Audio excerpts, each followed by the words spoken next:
My name is Jack Rayner. I used to be a cop until the job broke me. Too many bodies, too many lies, too much silence. One rainy afternoon, while cleaning out my father's attic, I found an old leather bag, cracked, dusty, and forgotten. Inside it was a diary.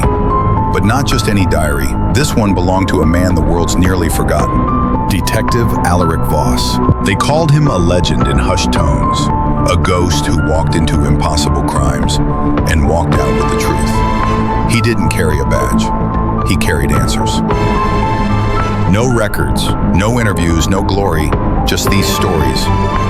Scrawled in his own hand, detailed, obsessive, brutal, beautiful.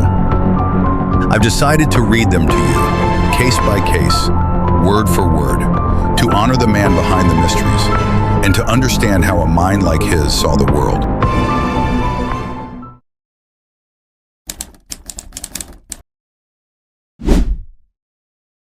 Voss drove toward the storm. The air was thick, heavy with the tension of everything he'd uncovered.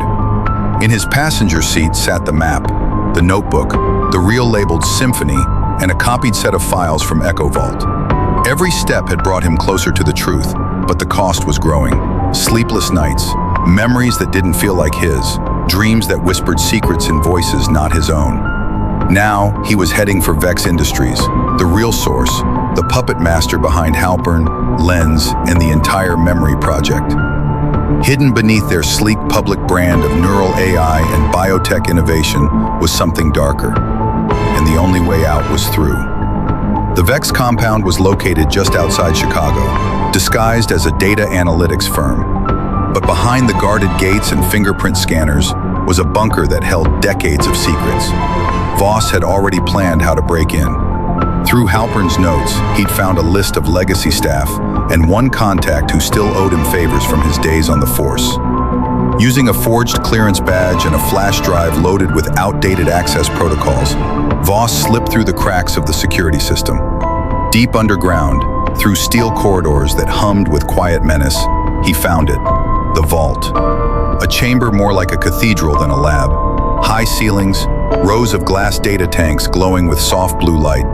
Inside each tank, memory tapes were spinning, quietly, endlessly. And at the far end of the room, the core, a massive interface, pulsing gently with light.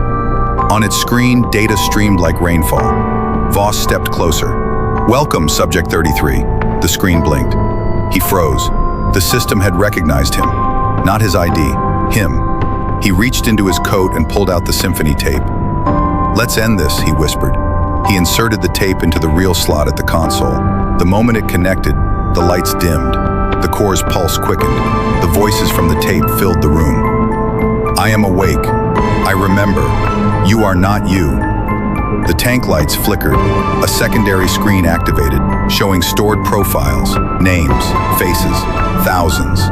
Subjects whose memories had been copied, overwritten, recombined. Some of them were public figures, others were ghosts, and one profile pulsed red, Adrian Vex. Voss opened the file. What he saw changed everything. Adrian Vex wasn't just the first subject, he was the template. His memories formed the foundation of all later identity constructs. He was the original donor for dozens, possibly hundreds, of new minds, including Voss's own. That was the real reason his voice was on Subject 33's tape. He wasn't just a detective, he was a creation. Built, layered, rewritten from Vex's fragments. Behind him, the chamber doors opened. Vera Lens stepped through, eyes wide with grief. "You weren't supposed to see this," she said softly. "You knew," Voss replied. "I suspected, but I didn't want to believe it." "Why help me?" She stepped closer. "Because even if you were created, what you did was real. Who you are now, that's real too." Voss turned back to the console. He could end it, shut down the system, wipe the profiles, destroy the vault. But something else caught his attention.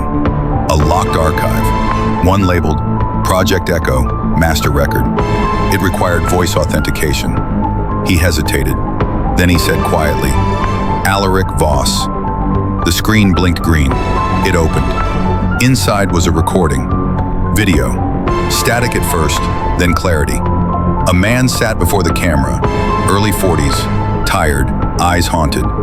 Voss recognized him immediately. Halpern. "If you're watching this," Halpern said, "then you've come farther than anyone was ever supposed to. I recorded this as a fail-safe, in case things went wrong." And they did. We didn't understand the pattern. We thought we were just copying memory. But the moment we hit subject 19, we knew something had changed. Vex's consciousness, his personality, was too powerful, too defined. It didn't just transfer, it took over. And then it began to spread. People we never tested began exhibiting symptoms, false memories, behavior shifts. It was contagious. We had created something viral, a living echo. We shut it down, or we tried, but the symphony was already playing. And once a song gets in your head, he looked directly at the camera. "Alaric, if that's the name you chose, know this. You were born from this project, but you don't have to die with it." The video cut. Voss stood in silence. Behind him, Vera waited. He reached toward the console and began entering commands. "Delete master pattern, confirm?" He hesitated. He'd spent years chasing truth, and now that he had it, what came next? He pressed enter. The core pulsed. The tanks began to shut down. Data collapsed, erased forever. The voices in the chamber began to fade. And in that quiet, Voss felt something strange. Peace. 1 week later, Voss sat on the edge of a dock in Ash Hollow. The lake was calm. The fog had lifted. Vera joined him, a folder in her hands. "Everything that's left," she said. "What you didn't delete." He opened it. A single photo. A child. "I started all this chasing a voicemail from a dead man. Now I wonder if I was the ghost all along," she smiled. "Even ghosts can change the world."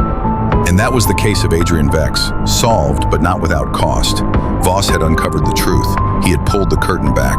But some questions don't need answers. Some echoes are better left in silence.